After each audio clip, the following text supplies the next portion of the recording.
Hello, I'm Mark, and this is In the Round, Building Big Part 4, Preliminary Shaping Methods.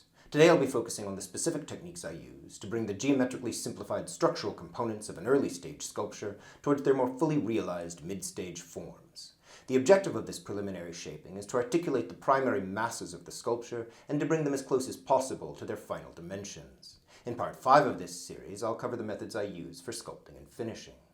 Note that, to more clearly illustrate these techniques, I'll mostly be working on this small demo blob, but I'll also show some examples from the larger Darling sculpture. The shaping methods I use include darting and gusseting, stretching, splitting and patching, compressing in and folding, and paddling. Darting and gusseting are methods of creating compound curves from flexible, flat stock, as you would when sewing cloth panels to fit a body. A dart removes a section of a wall to reduce the volume it contains, or to create a concavity. A gusset is the opposite, opening a wall up and adding a section to increase the volume or to create a convexity. Both of these can be done either in the middle of a wall or at a seam. As with all joints in clay, it's crucial that you work both sides thoroughly enough to create one continuous wall. Ultimately, there should be no indication of the seams. Stretching is a straightforward but very effective technique for shaping, especially when using a paper additive, which greatly increases the clay's elasticity. All you have to do is flex the wall from one side without counterpressure. Of course, as you stretch the wall, it will get thinner, which will eventually lead to its splitting. When this happens, just patch the split, creating something like a crude gusset. Treating the clay in this way may at first feel very rough, like you're damaging your work. It is, and you are.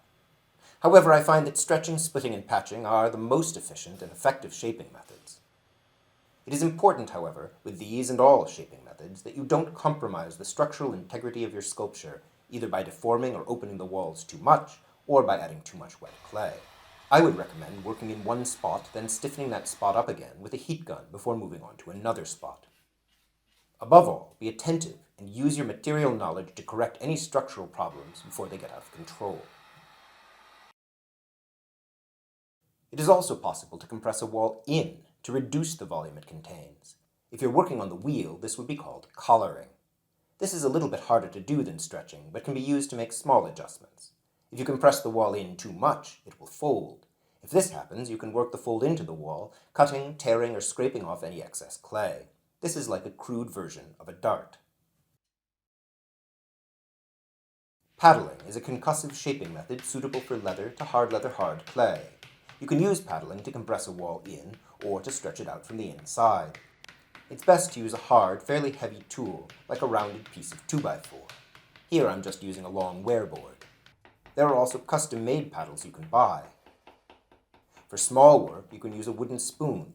You can also just use your knuckles, especially if the spot you're paddling won't accommodate a tool.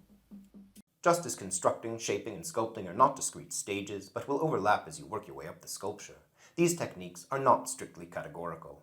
Darting and gusseting, for example, could easily be understood as construction techniques, and I use skim coating, which I cover in Part 5 of this series, for construction, shaping, sculpting, and finishing. There are no strict rules. Use whatever techniques you need to use whenever you need to use them, within the limits of the material, of course.